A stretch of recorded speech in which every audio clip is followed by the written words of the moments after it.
জয় নিতাই গৌর হরি বল। শ্রীধাম বৃন্দাবন থেকে বলছি। এটা যমুনার একেবারে তীরবর্তী স্থান। আমার বাঁ দিকে যমুনা দর্শন করুন, সামনেও যমুনা দর্শন করুন এবং ডান দিকেও যমুনা স্রোত প্রবাহিত হচ্ছে, আপনারা দর্শন করুন। শ্রীধাম বৃন্দাবন, যমুনার তীর।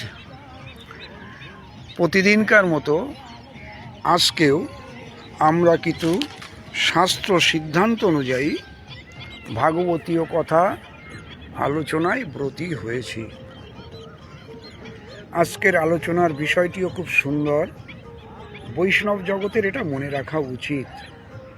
আপনারা জানেন, যারা ভক্ত বৈষ্ণব সাধু তারা তো জানেনই।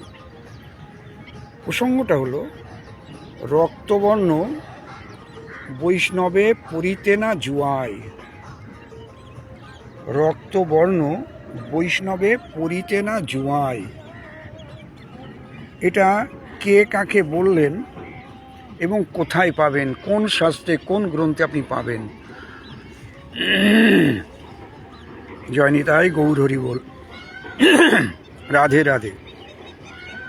তাহলে রক্তবর্ণ বৈষ্ণবের পরিতে না জুয়ায়, এটা আমরা পেয়েছি। এর উত্তরটা শ্রী শ্রী চৈতন্য চরিতামৃত গ্রন্থের অন্তলীলা ত্রয়োদশ পরিচ্ছেদ 55 থেকে 62 নম্বর পয়ার। 55 থেকে 62 নম্বর পয়ার। আসুন আমরা সেখান থেকে একটু জেনে নিই।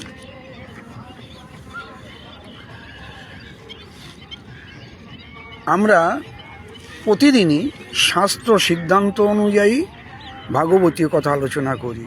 শোনা কথা, বলা কথা, এসব কথা বলি না।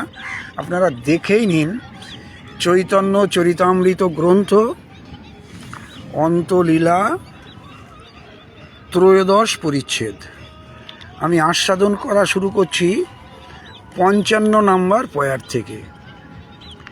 তুমি মহাপ্রভুর হও পার্শ্বদ প্রধান, তোমা সম মহাপ্রভুর প্রিয় নাহি আন। এটা বলছেন জগদানন্দকে বলছেন, না রাধে রাধে, জগদানন্দ বলছেন সনাতন গোস্বামীপাদকে বৃন্দাবনে বসে।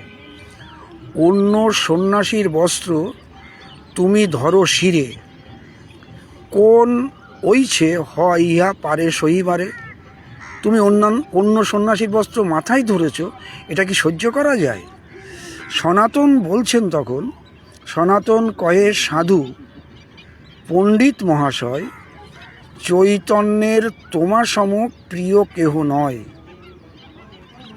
তোমার মতন প্রিয় ভক্ত চৈতন্যের কেউ নেই। চৈতন্য দেব অর্থাৎ শ্রীকৃষ্ণ চৈতন্য মহাপ্রভু, তার সবথেকে প্রিয় তুমি। ওইছে চৈতন্য নিষ্ঠা যোগ্য তোমাতে, তুমি না দেখাইলে ইয়া শিখিব কে মতে। সনাতন গোস্বামীপাদ বলছেন, আমি আসলে এই যে তোমার চৈতন্যের প্রতি যে নিষ্ঠা, এটাই তোমার যোগ্য। এটা সনাতন বলছেন পণ্ডিত জগদানন্দকে। যাহা দেখিবারে বস্ত্র মস্তকে বাঁধিল, সেই অপূর্ব প্রেম প্রত্যক্ষ করিল। দেখো, আমি যদি এই রক্তবস্ত্রটা না বাঁধতাম, তাহলে তোমার এই অপূর্ব প্রেমটা আমি কিন্তু দেখতে পেতাম না, প্রত্যক্ষ করতে পারতাম না। এটা সনাতন গোস্বামীপাদ বলছেন জগদানন্দকে। রক্তবস্ত্র বৈষ্ণবের পরিতে না জুয়ায়, এই দেখুন সেই জায়গাটা। রক্ত বস্ত্র বৈষ্ণবের পরিতে না জুয়ায়, কোন পরদেশীকে দিব কি কাজ ইহায়। অর্থাৎ বৈষ্ণবের উচিত নয় রক্তবর্ণ পরিধান করা। পাক করি জগদানন্দ চৈতন্যে সমর্পিল, দুইজনে বসি তবে প্রসাদ পাইল। প্রসাদ পাইয়া অন্যন্যে কইল আলিঙ্গন, চৈতন্য বিরহে দোহে করেন ক্রন্দন। এইবার চৈতন্যের বিরহের কারণে এবার দুজনে বসে ক্রন্দন করতে আরম্ভ করলেন। এই লীলাটা বা এই ঘটনাটা হয়েছিল বৃন্দাবন ধামে বসে।